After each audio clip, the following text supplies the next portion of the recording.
Hello and welcome to the Empower Yourself Summit. I will be your host. My name is Pamela McAlexander, and today's guest has actually spent the last 20 years mastering human design.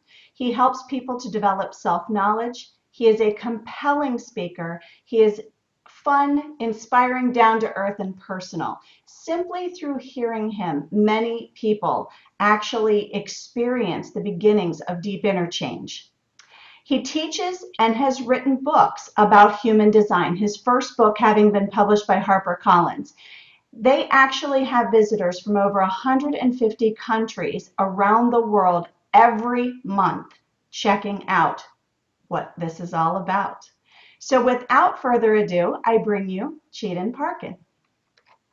Hello, Pamela. My pleasure to be with you here today. Thank you.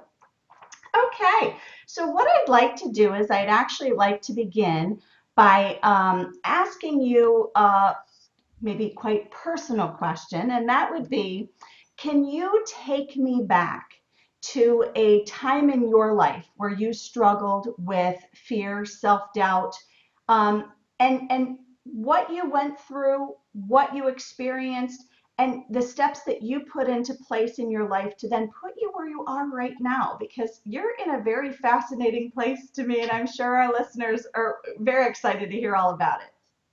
Well, thank you. What I've come to understand after all these years of crazy experiences around the world is that all of us have to, at some stage, go to hell. We have to either get propelled in there or fall in there, or something happens to us where we just find we're completely lost, don't know what's going on, and likelihood is we've all been trained to expect to get the answers on the outside of us. So going into hell, you have to either find somebody that knows the way out and can kind of show you, but you still have to go through the motions yourself to come out. I grew up in jolly old England. I had a wonderful farm countryside upbringing, beautiful. And curiously enough, I entered into engineering and I became a mechanical engineer and traveled the world troubleshooting people's projects. And one of the projects was, there was one of these mega yachts in the Bahamas, these private yachts, and it was in a terrible state. And I got flown over there to fix the thing up and help sail it back to Europe. We were late because there were so many repairs. And when I say late, we left during the hurricane season. Oh, wow. And we got to Bermuda fine, but 2 days out of Bermuda, we got hit by a hurricane.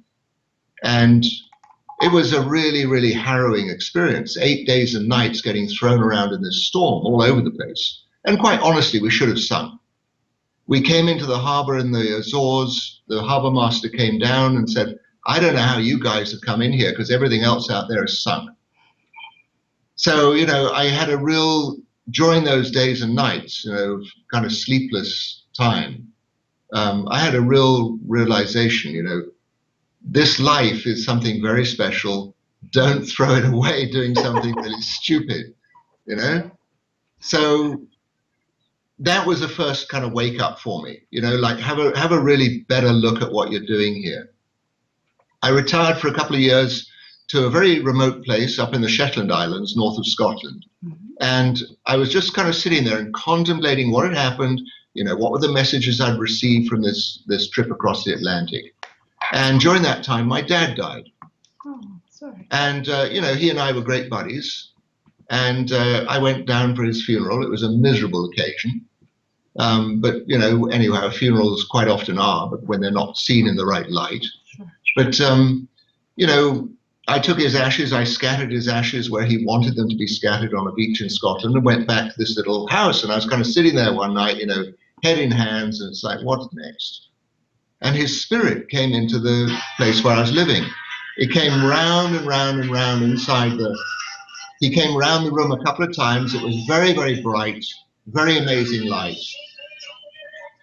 And do you want just like that, it was a real wake up.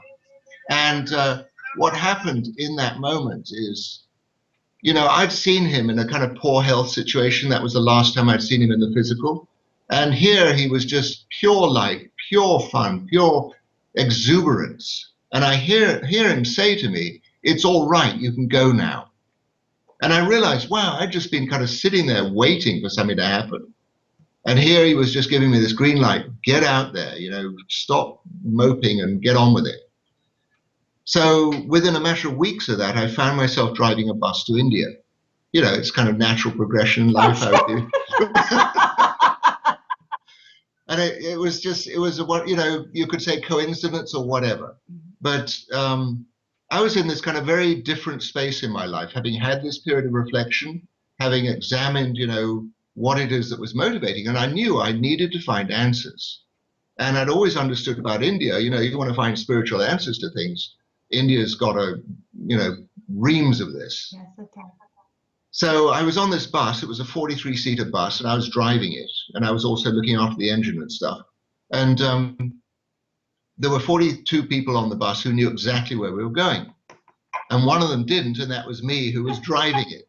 But anyhow, we had an amazing adventure down through Europe, across Turkey, into Iran, Afghanistan, Pakistan, and into India. And then we get to Delhi and all the passengers take off. And I say, well, where are you going? Oh, we're all going to this ashram. And they were all going down to the ashram where Osho lived in Pune. And I thought, okay, very interesting, you know, but I don't want a guru. Thank you very much. You know, I may have had a very harrowing life experience. But, you know, sure enough, I did a few more of these trips, and I did a trip across Africa as well. And I got to the end of the trip in Africa and I hit the wall. It's like I'd been putting off, you know, the obvious, that I really need to find out what's going on inside myself. And I really hit rock bottom. And it had been an amazing trip across Africa. I'd been thrilled with all kinds of amazing things on the outside, but the inside was really choking. It was really hurting. And I just knew if I need to find out about myself, I need to go and spend some time with Osho, find out what he has to say. So that was 1979. I walked into that ashram, and it was a very, very calming place.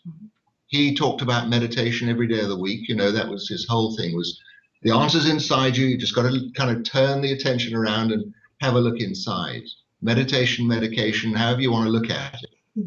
And I lived with Osho for 11 years altogether, both in India and in Oregon, and then back in India again. It was an amazing experience. I mean, this extraordinary human being that nobody really understood, because he was coming from a place that was quite a bit beyond most people's level of understanding.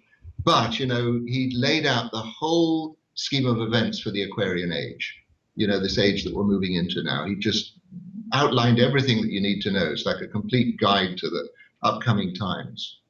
In my early days there, you know, I had a lot of questions, and so did everybody else for that matter. And he would answer a lot of people's questions in discourse. And he basically said one time, you know, there are so many personal questions. I would love to answer them all, but I really can't. You know, there's not time. However, if you really want to find out about yourself, there's a man that lives in Bombay, now Mumbai. You go and talk to him, he'll tell you everything, and you'll never need to ask me another question. So I thought, okay, I'll take that challenge. So I go down to visit this man in Bombay, and he's what in Indian terms is called a Chaya Shastri, which is a shadow reader. Okay. And he basically, long story short, he goes into this reading and tells me every last little detail about myself, past, present, and future. And, you know, my hair's standing on end. It's like, huh? How on earth could he, well, he just, you know, this is a system. This is something that's been passed down father to son.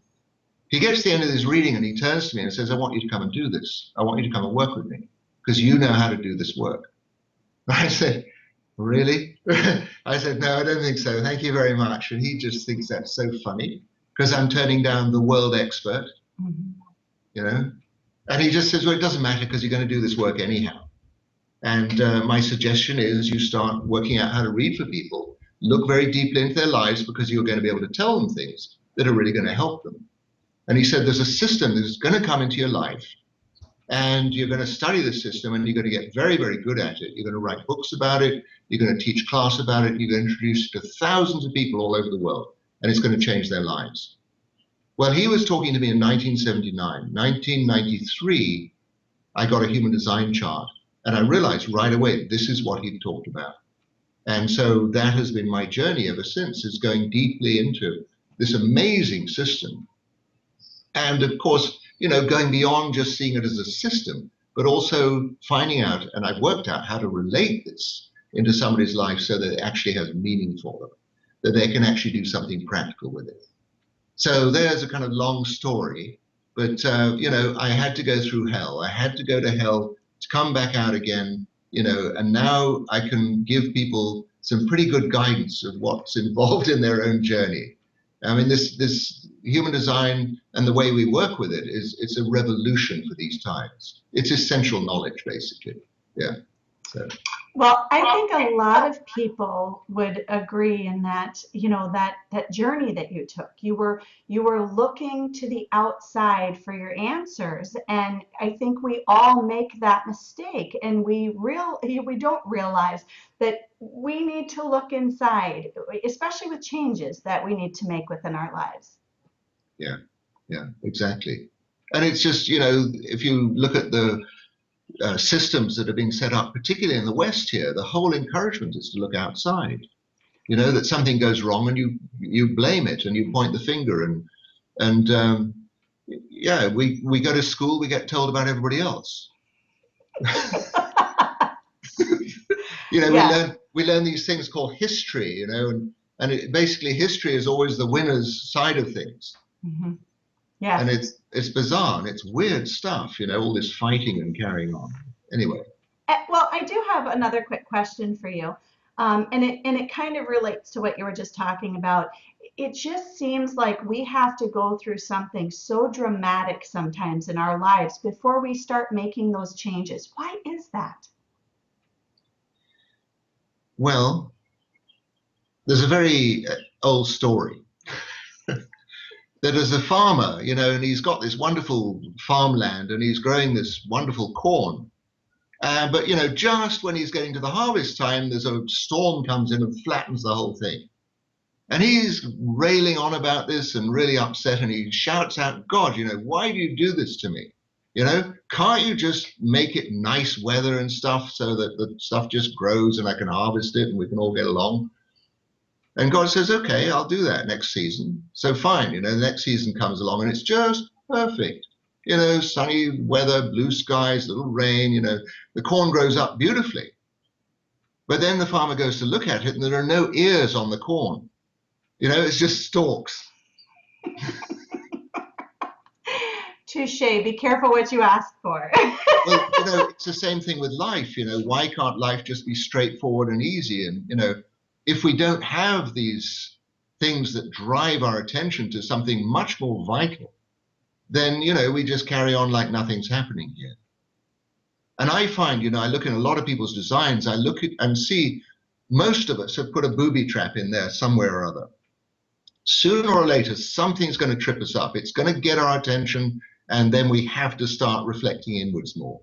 So, yeah, it's not straightforward. It's not easy. However, if you understand your human design, you'll find out exactly how to deal with anything that confronts you on your own terms in present tense. So it's not so much a kind of predictive thing of, oh, well, this is going to come at you and you're going to have to work out what to do with it. It's about recognizing you've always got the gift within yourself to handle anything that existence offers you. So can you describe human design so that our listeners can relate to what it is we're talking about here? In the universe, there are some very fundamental laws, and these laws pertain to everything. We can equate, for instance, the idea of the Big Bang to the creation of a human being from a sperm and an egg. There are these patterns that ripple through everything. And the more closely you look at the universe, the way things are set up here, everything works according to these rules. Mm-hmm. And within these rules, there are certain things that happen as a consequence. Everything happens by design. I mean, we like to say there's a reason for everything. I don't know about that. I think there's an unreason for everything too sometimes. Yeah, my husband just wants to know why when he's driving down the road and he spills his coffee. He always looks at me and goes, "What was the reason for that?" I don't know. Maybe you were supposed to slow down. There's a traffic. I don't know. I don't know. But to me, whether we realize this or not, there is a very ordered universe here. Things happen in an order. Our choice of a time to come in here is very much in order. That we come into a family or we come into a life situation that's very much part of our soul agreement, on whatever level you want to see that. And we come in to play a role in life. Okay.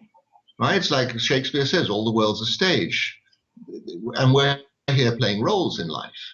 Now, there's a difference between playing a role that's actually appropriate for you, that's actually in a script of some sort that has some level of meaning, or trying to play somebody else's role for them. And the encouragement has always been, find out how everybody else does this stuff and do it for them, And so people take on religions, they take on politics, they take on acting roles, they have their fan clubs and all this stuff. And the very last thing they do is recognize how important, how essential it is to be themselves. So human design is a completely objective system. It doesn't rely on you to tell it anything other than needing to know where and when you showed up on this planet. So would someone's, for example, about 8 months or so, I had gone onto your site and I had done the human design chart. So that preliminary human design chart, not one that was really in depth, but what does that tell our listeners? What kind of information are they going to gauge from that? Okay. So we're working on the basis that everybody comes in here as a unique individual, and a unique expression of consciousness in human form. So what do? How do we recognize what this life is all about? Are we just going to go along with what everyone tells us, as if they knew? Right. Let's face it, go just follow along the sheep in front of you, it'll all be good. Or the lemmings jumping off the mountaintop. Yeah. I mean, let's face it, that's what we've been told. Sure. Everyone's been told this story. The tooth fairy will come if you behave yourself. And so, human design has a touch of reality about it. It's basically, it puts you on the map. It puts you in your own vehicle, the vehicle that's carrying you through this life. So your listeners will get from our website, if they go on the website, they can get a free report, and it will introduce them to that first stage. They'll come up with this funny kind of triangular picture chart, and this chart has within it 9 centers, and these centers are energy centers. Now, traditionalists will say, well, actually, the body's only got 7 centers in it, 7 chakras centers. But human design, you have to understand about human design, this is something that's for this age. It's for this Aquarian age. It's new knowledge. And since the commencement of science, you might say, 1781, when Herschel discovered Uranus, the whole scientific age really kicked in. We've morphed from a 7-centered being to a 9-centered being. Right. And, there's more complex stuff going on these days. So in this chart that you get, you'll see these various centers. The ones that are colored in are energy centers in your body that are turned on 24/7. So for instance, if you have the mind center turned on, it'll be colored in green. That basically means you're somebody that's going to be thinking all the time. Right? If you have it colored in white, it basically means you have no business to be thinking all the time, but you're likely to be very clever at sorting out other people's issues for those people that are thinking all the time. So we go, we look at the chart like that. What's turned on, what's turned off. Now, the ones that are turned off turn on the moment you're around somebody else that's got that center colored in. So this is where I say, this is where we get to play, because we get to play with each other's energies. And the great thing is, at the end of the day, one person goes off with their energy and the other person goes off with their energy, and, they carry on in their own identity and their own clarity. The difficulty comes is when you start borrowing other people's ways of doing stuff, like you go to school and learn about everybody else, and this is how this happens, and you start limiting yourself within preconditions according to everybody else. So human design points out exactly, what it is that's specific to you in your own makeup, what the vehicle is that you've chosen or agreed to have in this lifetime, and how it operates, how it works, who you're here to connect with, who you're here to avoid, what's going to be interesting for you, what you leave alone, where you put your energy and where you don't bother to do so. And you start recognizing, wow, this thing really works for me. By now I've read probably between 5,000 and 6,000 people around the world, various times. And nobody has ever said that they didn't hear something of extraordinary value for them.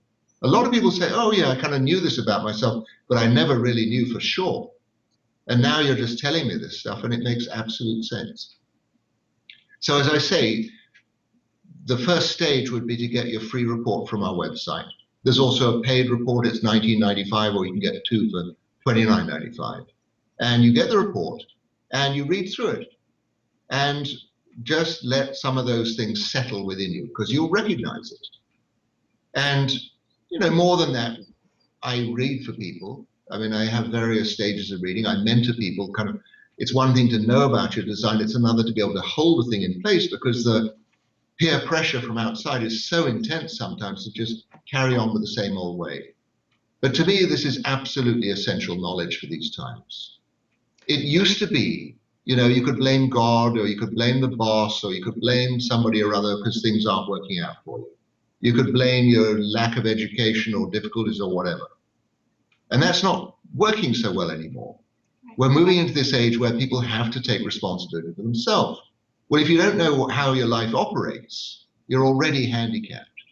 If you're going along with traditional ways, and let's face it, the level of transformation these days is stunning. Was it 10 years ago cell phones were in a suitcase? Feels like it, doesn't it? So, things are moving on so rapidly. And, the whole context of business has changed. All the ways in which people relate with each other is changing. People's attention spans are different. So we're morphing into this very, very different time. And if you're trying to live your life by the old rules, and I'm not saying throw all the old rules out, but if you're literally stuck on, well, I can only do it like this and tradition says like that, then sooner or later you're going to get in real trouble. Now, let me ask you this, Chetan. When you're dealing with people who not just go with the flow with everybody else, but who deal with a lot of judgment within themselves, will this human design help to explain and help guide them to break that barrier as well? Yes, it will do indeed. The only really useful thing about judgment is to recognize something's not working out the right way. And I do emphasize the word something is not working out in the right way. It's not a personal thing. Okay. But the trouble is, because of all these belief systems we put up around the world, of people that are presupposing they know what life is, then the judgment generally turns around to become something personal. Oh, I really messed up. Oh, what a mess. I can't do this thing properly and I'll never get it right. And so what I say about judgment is, it's about recognizing something is available for improvement, but it is on the thing part of it. So, when somebody has this going on in their life, I say, well, can you describe to me how to cook the perfect boiled egg? So, is it 2 minutes and 58 seconds, or is it 3 minutes and 12 seconds, or, is the water got salt or vinegar or anything else in it? Are you at sea level? You're in the mountains? What makes the perfect boiled egg? And it's like there's 7 billion perfect boiled eggs. Right. I guess personal preference. It's personal preference, exactly that. So, judge, oh, you cooked the egg 1 second too short, it's terrible. Right. So it's just like that, how perfect do things need to be? And you've got to look at this thing whenever there's a judgment. I don't care where it is, it's in court or in your own life or wherever. You're always engaging comparison. This is better than that, or that's worse than the other. And then again, there's always comparison. That takes you back to the belief system, right? Because then what you're doing is you're comparing it to something you've either been told or you've been taught. Exactly. And existence is generous. Existence does not duplicate. You can go to any beach anywhere on this whole planet and you will not find 2 grains of sand the same. Right. So there's no people on this planet that are the same. So what's the meaning of judging, this is better than that and you're better off than so and so? We're here to get a life, we're here to have a life. We're here to have a lot of fun in this world. And yet, we're encouraged to be miserable. Right. That's a good way to put it. Well, isn't it? And, quickest shortcut to become miserable? Think. Start judging your life. Oh, it's so miserable. So we do. We really need to get out of our heads and really start connecting with what's inside of us. Right. And that's one of the major things that human design will do for you. It'll show you exactly where to get your decision-making process from that's unique to you, how you make decisions that work for you in any situation at any time. Yeah, it's absolutely essential knowledge for these times. Because face it, 20, 30 years ago, we only had to decide, what we wanted for lunch. That was good. That was the big deal. These days, we have to decide everything, wherever we are, all kinds of situations. And if you're not up to speed with that and you don't know how to make decisions, you're going to get caught up in your mind where it's always, well, I could do this, I could do that. And it's always split. The mind is exactly split. So human design will show you exactly how to make decisions that are right for you from within yourself, where you just know. And when you know, and that's that. There's no this or that. It's just, I know. And putting the human design into play in your own life.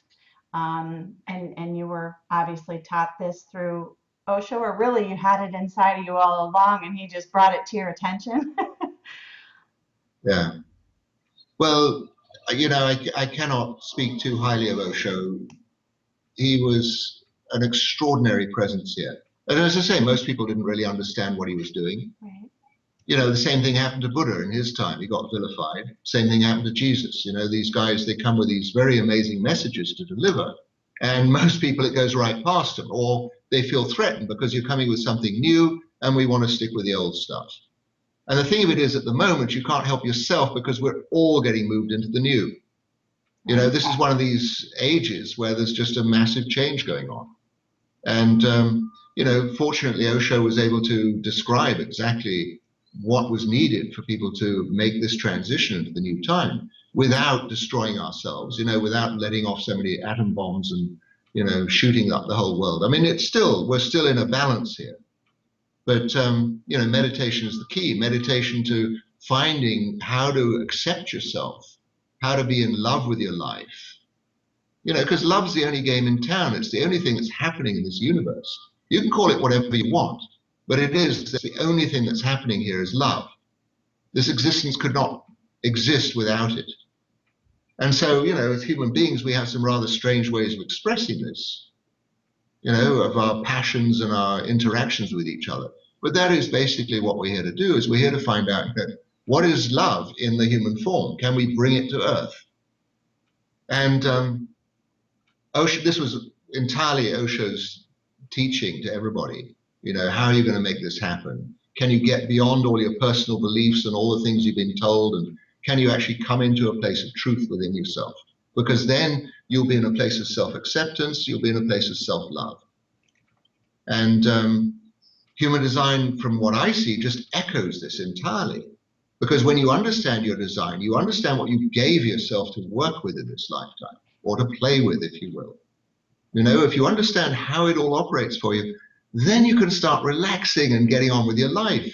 And of course you're going to be in love with it, because you just see you're in tune with what's going on around you. It's like a symphony instead of a massive discord. Now, when you have that, where that symphony starts and people start getting into that routine of, okay, things are working out really good, and then all of a sudden the coffee spill in the car. What is that? It's the subconscious. Okay. It's the subconscious that's triggered by old patterns. Okay. And the thing of it is all right, you can recognize it. What makes that happen?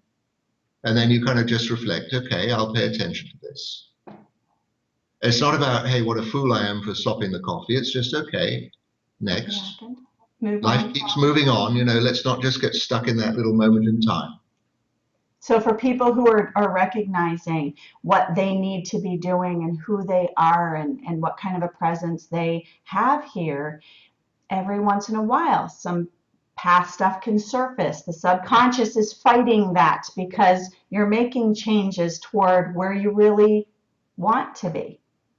And that's normal. So we're all looking for the symphony.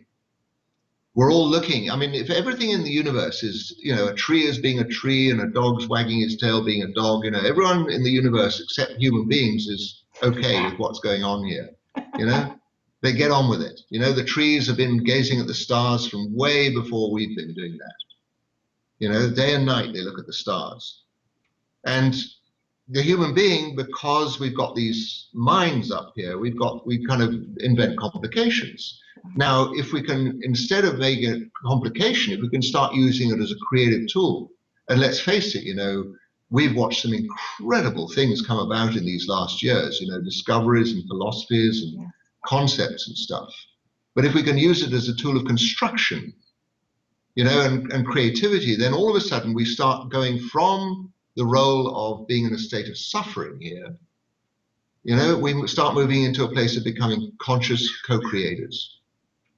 That we actually become the hands of God or the instruments of existence, or however you'd like to put it, because we're channeling this love, this energy through a way that's symphonic with the world around us, and things just come through us. We start bringing into the world a really creative amplification of the love that's flying through here. And, it's not just planet Earth. We start getting conscious here, and this stream of consciousness starts spreading all around the universe. We start amplifying love. Let me ask you a quick question before we finish up here today. If there was one piece of information that you could pass on to our listeners that would help them start on this journey, what would it be? Well, I'd say something teasingly to everybody. And just ask them, in all honesty, when you look at your identity, maybe you're just sitting there with your eyes closed and you consider your identity. What you'll find is that everything you think you know about yourself is something you've been told from somewhere else. It's been imposed on you, one way or another. And it's a tease, just to heads up. Who the heck do I think I am? Why am I doing this job? Why am I living in this place? Why am I driving this car? What are all the influences that have brought you to this place in time? And, I dare say many of your listeners have already kind of done all that and engaged quite strongly in a personal search. But I would say, the essential tool for this time. And I've looked through every conceivable esoteric system. The essential tool for this time is human design. It's the first Aquarian system. It'll take you into a whole different way of looking at your life. So my encouragement is at least get your free report from our website, get the paid one, buy the book, buy the books, Sure. and come and have a reading with me. And I will tell you all about yourself and exactly what this life's all about. Wonderful. Well, on our email here that this interview is attached to is actually a link to Chetan's website so that you can take advantage of that free offer and check out his site and everything that he has to offer. And I just really want to say thank you because this has been a very informative day for me and I think for our listeners as well. And I love the encouragement and the information that you've provided to everybody and look forward to checking out that human design in more depth. Very good. Well, my great pleasure, Pam. Thank you. Thank you, Chetan. I will talk with you later and I really enjoyed our interview.